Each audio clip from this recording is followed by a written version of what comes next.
আসসালামু আলাইকুম সকল প্রিয় বন্ধুরা। অরিজিনাল ঘটি গরমের সঙ্গে আজ আপনাদের পরিচয় করে দেব। দেখুন তার ডেকোরেশনটা, দোকানের যে ডেকোরেশনটা আপনাদেরকে একটু দেখানোর চেষ্টা করতেছি। কি একটা অবস্থা!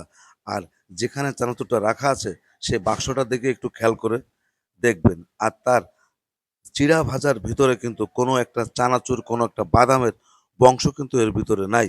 এই লোকটা কিন্তু এইভাবেও কিন্তু ঘটি গরম বিক্রি করে তার জীবন চালাচ্ছে। তার ডেকোরেশনটা একটু খেয়াল করে দেখবেন। হয়তোবা আমি একটু অন্যরকমভাবে শুরু করেছি। সম্পূর্ণ বিদেশি স্টাইলে একটা পরিষ্কার পরিচ্ছন্নতা রেখে আপনাদের সামনে আমি খাবারটা পরিবেশন করে থাকি। আর তার যে মসলা, আমার যে মসলা আকাশ পাতাল ডিফারেন্স। আপনারা হয়তোবা দেখেছেন তার চিড়ার ভিতরে কিন্তু কোনো চানাচুর, বাদাম কিছুই নাই। শুধু চিড়া ভাজা, আমড়া আর পেঁয়াজ কুচায়ে মানুষদের মাঝে বিতরণ করতেছে। আর আমি কিন্তু অন্যরকমভাবেই আপনাদের সামনে এই খাবারটা বিতরণ করতেছি সম্পূর্ণ বিদেশি স্টাইলে। বিদেশের মানুষ যদি এ একেবারে পরিপাটি হয়ে গাড়ির পিছনে মডিফাই করে যদি বিক্রি করতে পারে, তাহলে আমরা বাংলাদেশের ছেলে হয়ে কেন পারবো না? এটা থাকবে আপনাদের কাছে প্রশ্ন।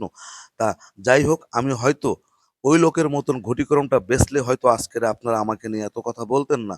কিন্তু আমি একটু পরিষ্কার পরিচ্ছন্নতা হয়ে একটু স্মার্টভাবে আপনাদের সামনে এই খাবারটা তৈরি করে আপনাদের সামনে পরিবেশন করার চেষ্টা করি। হয়তোবা এটাই হতে পারে আমার অপরাধ।